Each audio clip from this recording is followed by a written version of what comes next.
Alright, so I'm just going to go ahead and get started. I know a lot of people don't follow this page, and that's cool. That's the whole point. So I just wanted to, I was asked to get this information out because the nurse that I heard it from cannot share it. Of course, they are all under like gag orders in New York City, and so she wanted me to send out or get her information that she told me, and she wanted me to share it because she fully believes that it needs to be shared and needs to be talked about. So I have her exact words wrote down that she told me.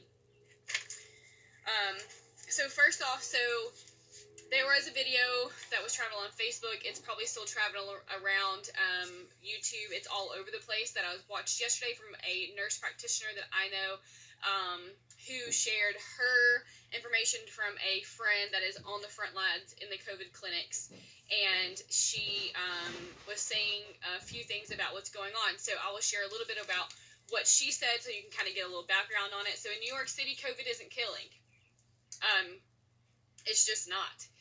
It's medical neglect. Medical murder is the words that she used. It's lack of care. It's negligence. It's the fact that these nurses that work at the community hospitals and the government government hospitals, or they call it government-funded hospitals, that and the doctors and the nurses that work there are the ones who are neglecting their patients. They're the ones who are not going into the rooms. They're the ones who are not going into. They're pulling all the IV poles out of the rooms. They're not assessing patients, and they the patients have nobody to advocate for them. They have nobody there because they're not able to have any people with them, and so these patients are going from 1, 2, 3, 4, 5, up to 6 liters of oxygen. When they hit 6 liters of oxygen, they're not given a choice other to either be trached or vented. There's no BiPAP, CPAPs, N95s, rebreathers, no nothing. Like there's, it's either six flow of nasal cannula or you're going to be vented most likely. The fact is that a lot of the agency and contract nurses there are having to teach these doctors and nurses how to operate a vent properly without killing somebody. So they're putting these patients on vents, and they're basically blowing their lungs. They're destroying them. Once they go on a vent, they don't come off, and they die on the vent with nobody there. And the nurse that was telling this information on video was a combat nurse. She's a warrior. I believe everything she's saying. She's there. She literally went there because she's like, COVID is overrated. COVID is not what they're saying. It's not killing. It's not doing what they're saying. And she went there to make sure that she was right, and she was right. And she's like, it's nothing that I expected to see. She's like, it's a war zone. And so I sent that video to a personal friend of mine who's also in New York City. And I said, hey, girls, this is what's going on. And she said, yes. She confirmed every bit of it. It's medical murder, medical neglect, nurses not caring, the doctors not caring, they're not knowing what they're doing, they're not doing protocol. So she wanted to say everything from that video is true. If you've seen the video, it's all true. But the thing is that I want to turn this into a positive part about it because she wants me to tell you guys that there are nurses who care. There are nurses who are trying to flatten the curve, who are flattening the curve, who are saving patients, and who are bucking the system. She said that the agency nurses like her, they're fighting the system, and they care about their patients in New York City. She said that this information needs to get out. The fact that these patients could be saved, do not have to die. There are so many deaths that do not have to be. These are literally her words. So many deaths that do not actually have to be. You guys can share this video. I think this video absolutely needs to be shared. It needs to be, the truth needs to get out. I think this with the other video that's traveling around, unfortunately, it's the sad reality. And I knew it. And I knew that something shady was going on. I thought it was something totally different, but it's not. And I really hate to say as a nurse myself, like, there are your bad nurses out there, and some just go for the money and don't go with a heart and don't have compassion, and that's just, it is what it is. She said it's not COVID that's killing, it's the negligence. They're not adhering to protocol. They're not going into the rooms, they're not assessing patients. They're also taking patients that are being rolled out for COVID and putting on the floors with people who actually have COVID. So even if they don't have it, they're going to probably end up getting it. and they're not treating them like they should be treating them. It's proven that these vitamins, zinc, echinacea, but also the hydrochloric queen, I think is how you say it, or something like that. I've never been good at pronouncing pharmaceutical words. And the Z-Pack kills it and gets rid of it in about 3 to 4 days. So they're not doing anything to actually save these patients. They're letting them die. They're coming in for heart attacks or strokes, and they're giving them a COVID test, and they're putting them on the COVID floor to be ruled out, and they're not assessing them, and then they die. And that don't have to be. They're dying alone. So she wants us to know, though, that she's taking care of those patients for her 21 days that she's there like they're her family members.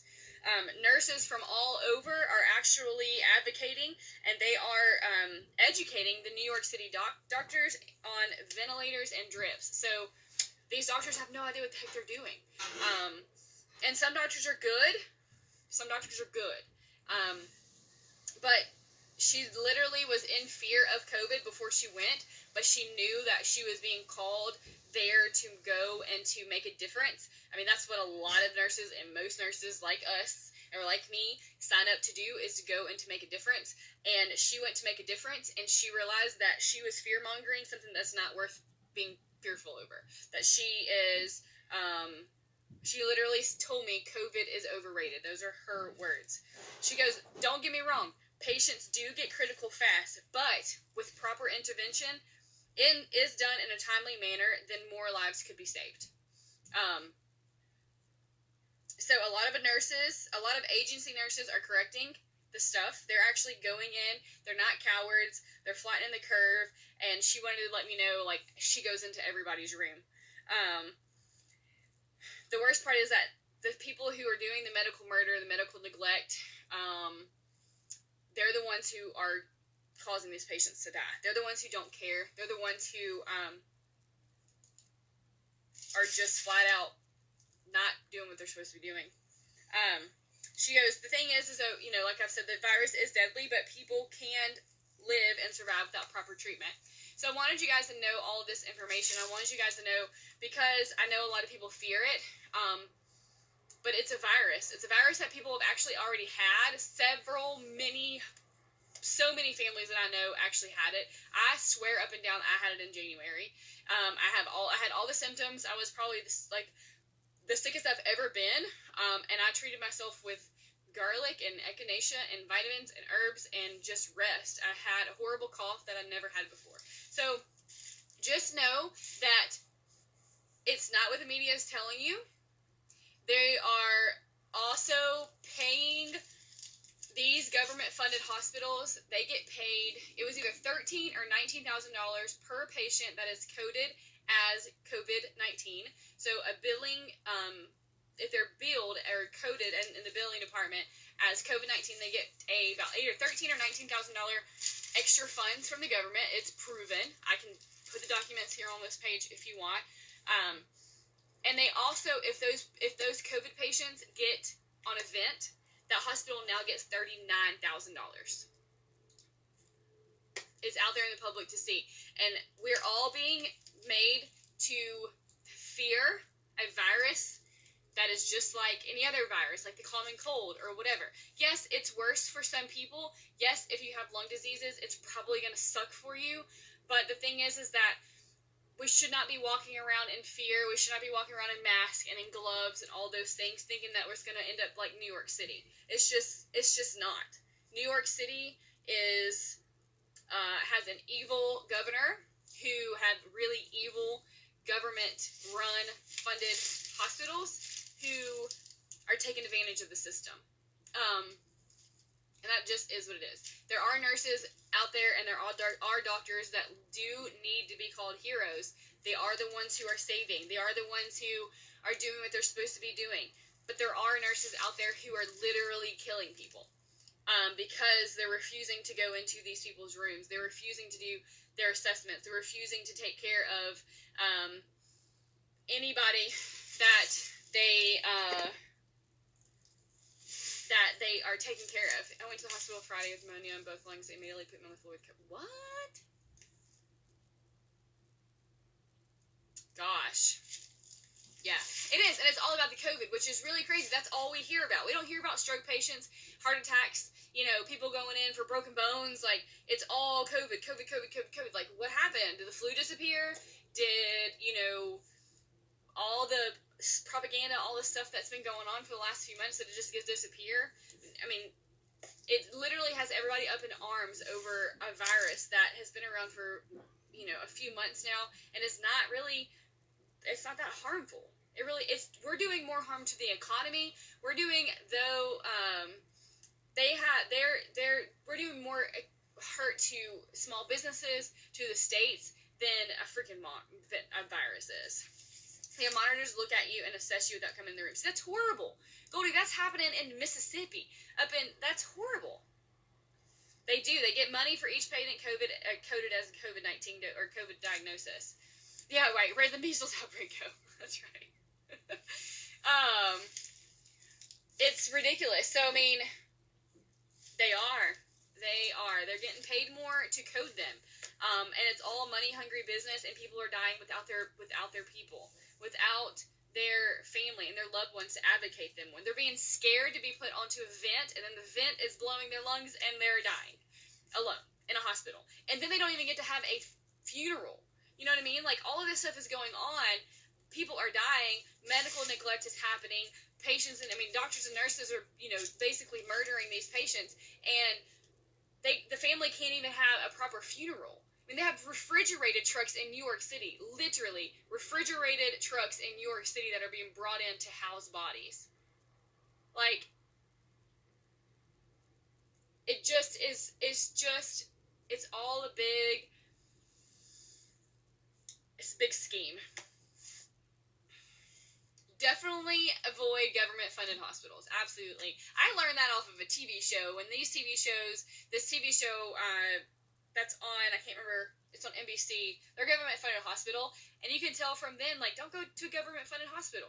Like, that doctor reminds me of, like, the good doctors in New York City who are over here, like, trying to save patients. And I'm in a COVID-19 healthcare professional group, and, there was this one amazing story how this nurse who's on a 21-day assignment, they go in for a 21-day assignment and make $10,000 a week, or $10,000, was it $10,000? Yeah, $10,000 a week. And she was like, I know for sure that I was sent here to save this woman, because this woman went on the vent the day that she got there on her 21 days, and she came off the vent on her 21st day and was able to go home and was able to talk and all that stuff. Now that's, that's the positive side. There are people who are overcoming it, but there also are just really bad stuff going on in New York City and probably other areas and stuff. So just know that, yes, there is,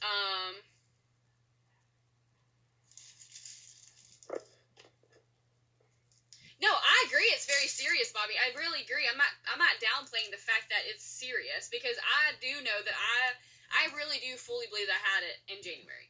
And I was down for about 2 weeks. It did spread a little bit through my house. Got a touch of it in a different sense. But I had a horrible cough and was sleepy and slept, fevers. I was really sick, and I take care of myself pretty well. I could eat a whole lot better, but I'm not downplaying that fact. I'm just saying, you need to downplay the media part of it. The media is absolutely hyping it up. The media is hyper sensationalizing it. Absolutely. But I'm not downplaying that people are getting sick and people aren't dying. It's a virus. It's a biological warfare. If you want to get real serious, we can really go in. It's a biological warfare. You gotta look at the fact, right before all of this stuff started coming out, what was Trump doing? Trump was shutting down China from bringing in stuff. He was tariffing the heck out of China. Where the virus come from? China. It's biological warfare, guys. You have to think about what's going on around you. You have to open your eyes, and you have to be aware of what the heck is going on around you. The fact is that, China unleashed this into America. Because China's already back up and open. What, 93 people died, I think is what it was? Hello, they're way more packed than America is. Way more packed than New York City is. The fact is that, it's really a sickening to, it's so blown out of proportion, where there's so many things that could be done about it, and that people could be healed from it and not be killed, but the media has to do their thing. You know what I mean? And it's a biological warfare, you guys. You literally have to just look at the timeline of everything that's going on, where it came from, what Trump's been doing, Bill Gates. Like, we could go into a whole lot of things. That's not what this is about, though. Yeah, AFR talked about it today on his show. I will. Is it on his, I guess it's on the radio? And on the radio, on the, like, a website. Alright, you guys. So that's just, I just wanted to share that with you. She told me to. She said she's going to expose it herself, but she's got a whole, 2 more weeks. So, yeah. So, alright, guys. I'll see y'all later.